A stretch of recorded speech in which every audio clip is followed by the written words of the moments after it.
Welcome, everyone, and thank you for joining us today. I want to introduce my panel. I have Dr. Christian Pass, Susan Jarboe, Linda Baker, and Reverend Linda.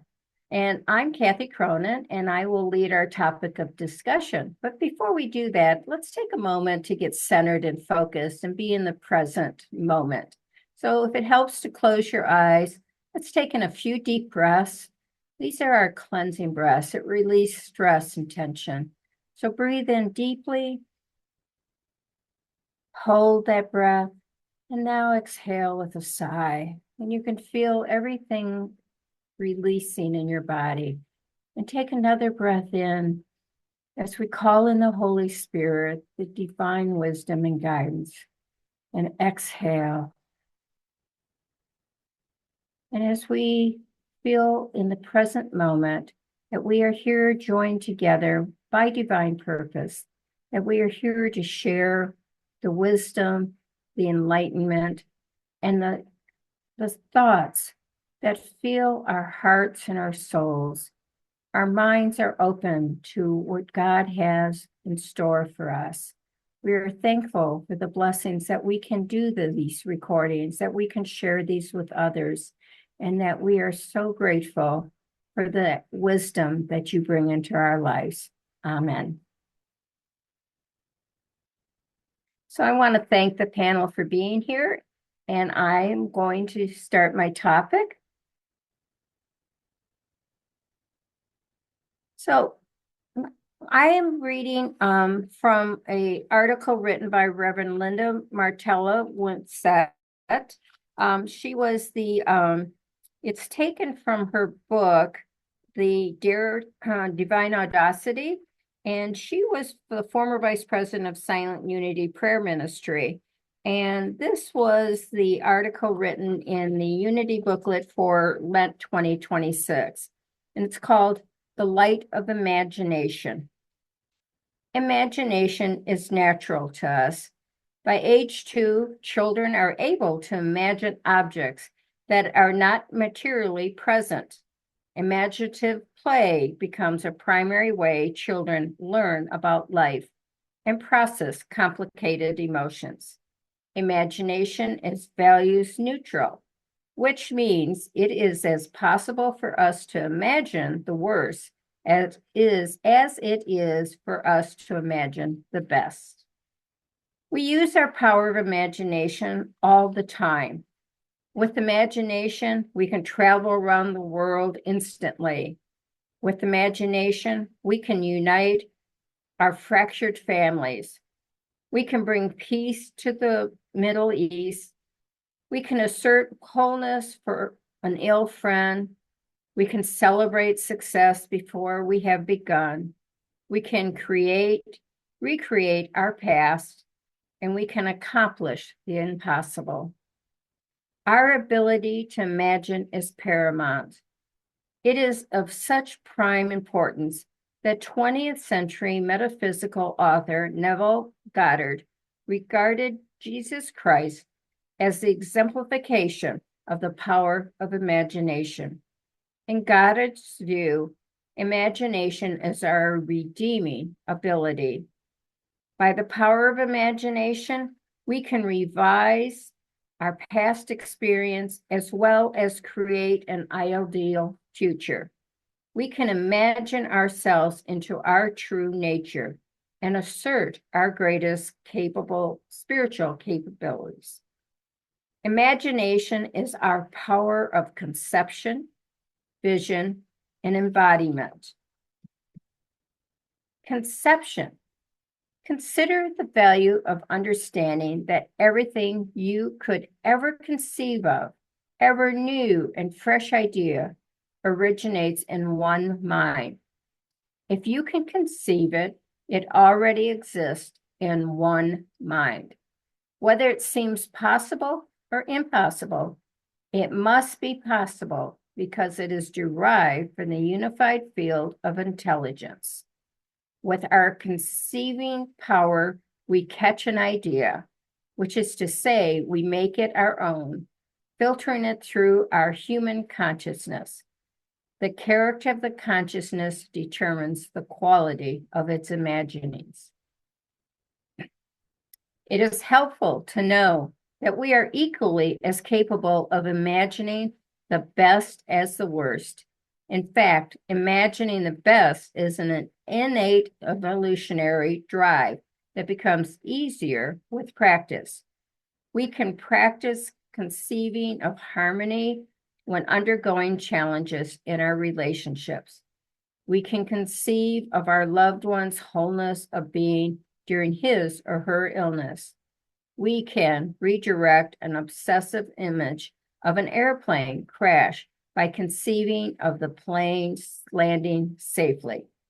Our need or desire for solutions to problems and creative expression harness imagination. Our awareness of the conceiving power catalyzes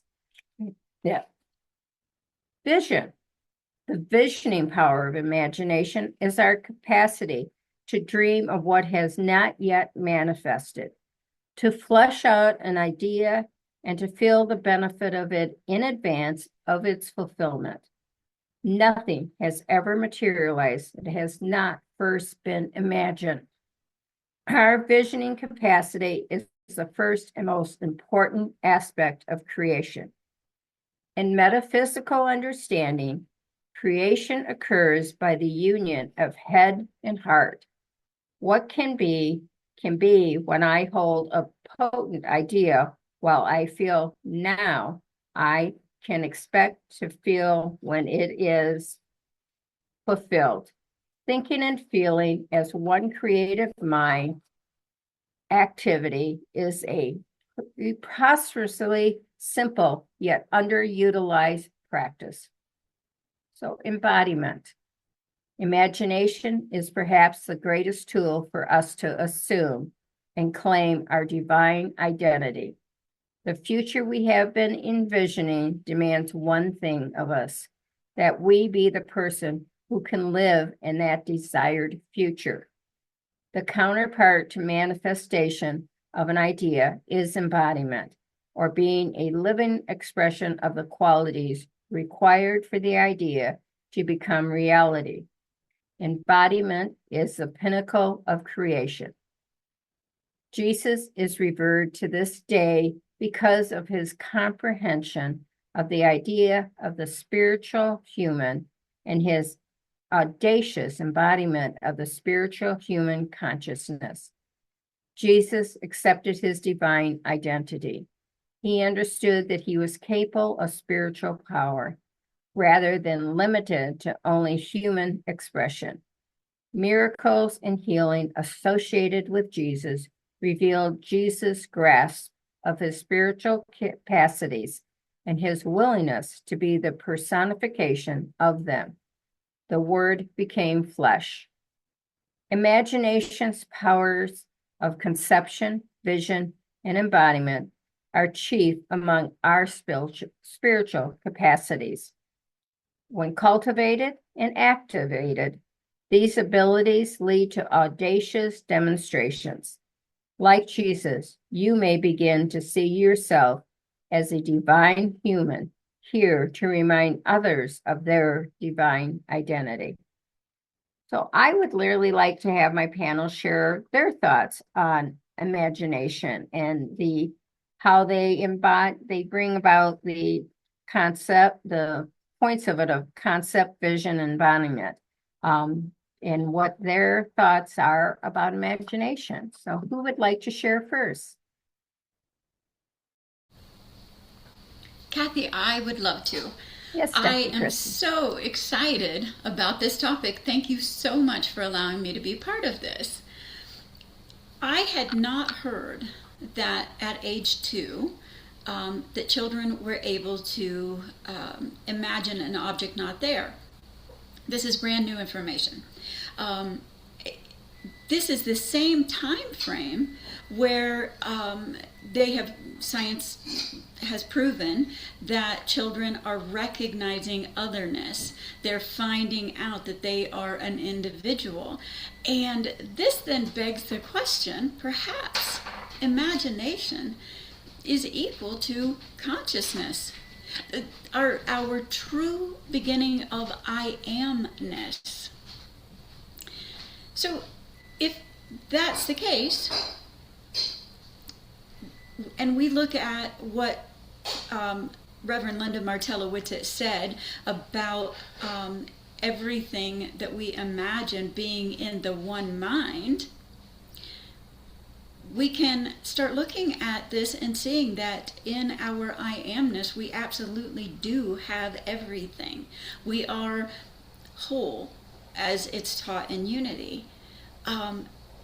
This puts the idea of imagination into a much greater category than I have ever thought of it before. And so for that reason alone, I've really enjoyed this. Thank you.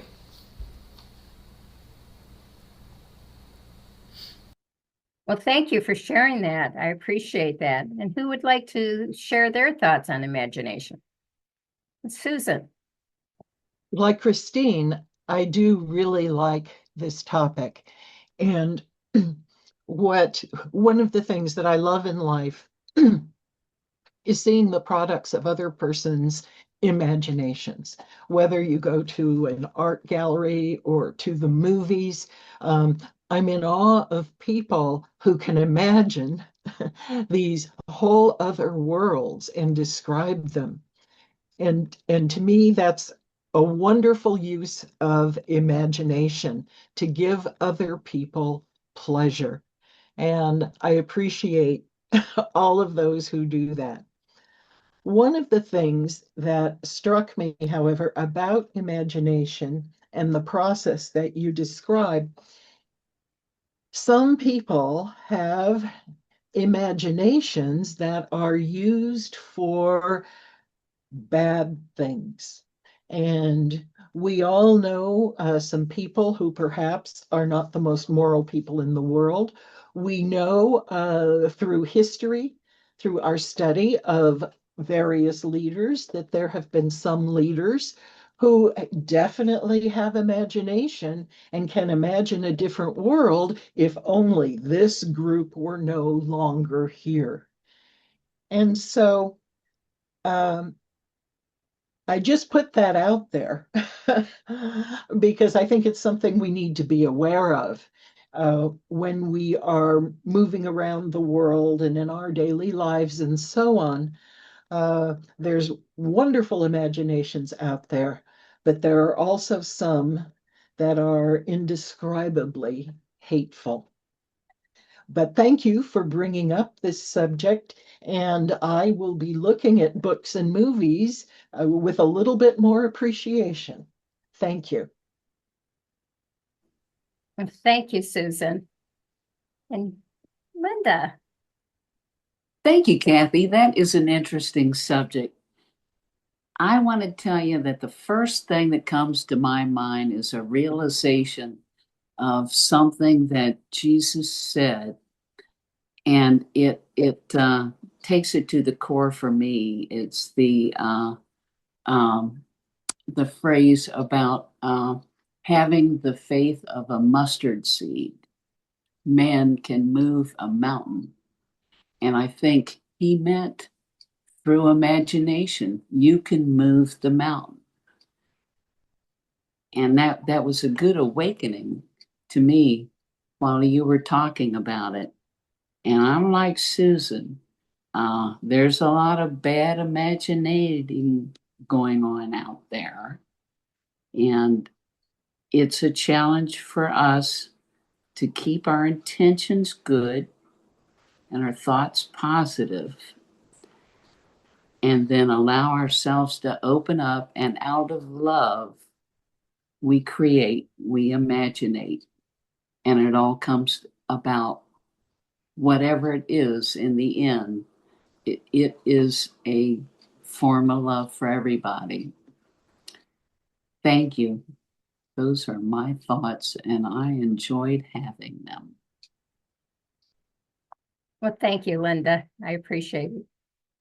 Yeah. And Reverend Linda, your thoughts. Those are my thoughts, and I enjoyed having them. I'm just going to chuckle about that. Thank you, Linda. I love the topic, and I'm going to sound a little prideful, I think. So here goes. Imagining is absolutely one of my superpowers, and I know that I developed it as a young child, part of disassociation. I would imagine that I was in a different place and actually try and put myself in a different place when bad things are happening. Also, I sci-fi and science fiction. I love following science, real and imagined. And it amazes me how much of the crazy, outlandish stuff we watched in, like Star Trek, when it first came out and they threw those big styrofoam boulders around and pretended they were on other planets. A lot of the science that they just made up have come into manifestation, and several of the scientific avenues have been accredited to Mr. Roddenberry, the creator of Star Trek, and some of his ideas. Before we can achieve anything, we have to imagine it. And I would also bring up the reminder that I didn't hear in the reading that worry is an incredible waste of imagination. But every time that we worry or start thinking of all the things that could go wrong, we are absolutely abusing our power of imagination. I am grateful for this one. I spend time actively imagining things, how the world would be when this happens or when that happens. People call it daydreaming. I call it just creating new realities. So thank you for the topic. Well, thank you, Reverend Linda. And I appreciate everybody in the panel sharing their thoughts. As I listened to everybody, I thought back to, my thoughts on imagination and the fact that, when it says by the age of 2, children have a vivid imagination, and how many young children have their imaginary friend.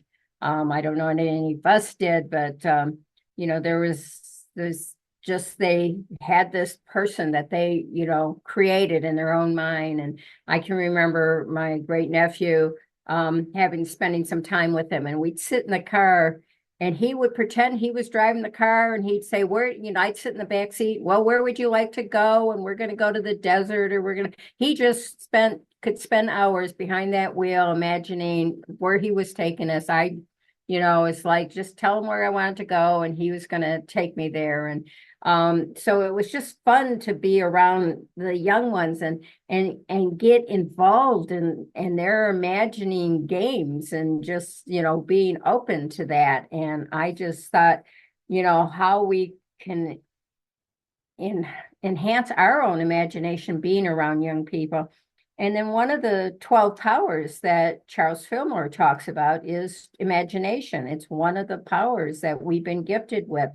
And so the 3 points of the power of conception, vision, and embodiment really hold truth, because they each sort of have a different place. The conception is, I always think of the universal mind, the highway of everything going around, that's zooming around out there, and these thoughts come out, and many times they come zooming through my head, and I think, oh, I could go and do this, and then within a few years it ends up being created. And how many times that those thoughts just popped in my head, or just think of all the technology that's come about today, because that was in universal mind. They were there, and the concept was there, and somebody grabbed hold of it and, anchored it down and created it. And it's sort of also that concept of seeing somebody who's sick and seeing that healing and, aspect of that.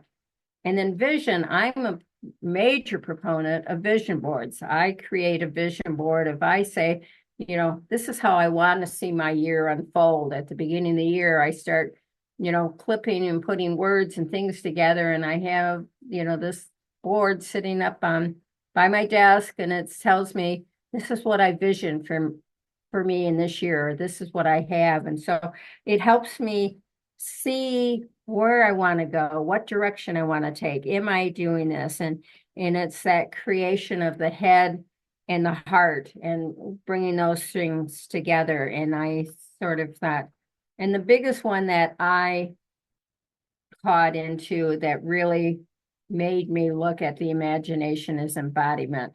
And it's basically said, what you want to embodiment is what do you want to be a part of in the future? So you're visioning the future and what is it that you want to see in the future? And as some of the panel has shared, is that there's some very negative and evil things that are going on. And I'm in that same things, and I keep envisioning a dire world that's going to come to be. And when I read this, I went, well, why don't I just switch that paradigm switch and start to see that the good will come, the good will rise up, that this will stand, and that the vision I have for the future will be that the good will overcome the evil, that the love and the truth will overcome the hate, and that we as a nation, as a country, as a world, as people will learn to be loving and kind. And so what came to mind and what I want to close with is the thoughts of the song that John Lennon wrote, Imagine. Imagine a world without, with peace, without war. He wrote a song, and he wrote the song, which in sense created that embodiment of the world he wanted to see, the future he wanted to see. So if we start to vision and imagine and embody a future that we want to see in our lives and see around us, then we can manifest that collectively with that collective consciousness to overcome the evil that's out there, or the things that are not in our highest good, because God really wants for us the highest good. So I appreciate everyone sharing and listening to my thoughts on this. These are what I took away from this, is that our imagination is what can create the future. So open your heart and your mind to be imaginative, hold a vision, and embody the future that you want to live in. And I want to thank you for being here. I want to thank my panel and welcome them back into joining me and saying our farewell. If you want to be a part of our discussion group, please let us know. At the end of this video, you can get directions on how to reach out to us. If you liked our topic or you have comments about it, please leave a note, do a like. And if you're not a subscriber yet, or somebody that you could really, you would like to share this video with them, share this, pass this on, and hit that little button to become a subscriber so that they can, you can be notified when we do a new post. And we really like and enjoy the feedback that we hear from everybody. It tells us, what is, how we're reaching the people. And we want to imagine this great world that we're going to be living in, full of sunshine and happiness, and overcoming that, which is the struggle. So I want to say goodbye, and everyone, thank you for being here. Thank you for joining us, and let's stay connected and grow in spirit. We are on Facebook. Search for Unity Church of El Cajon and follow us and like our posts. You can reach us on YouTube at Unity Church of El Cajon. Please subscribe to our channel, watch our videos, and leave comments, which can help us improve. We are on the web at unityofelcajon.org. Email or call our church office to receive our weekly newsletters, which lists all of our activities and opportunities to learn and grow together.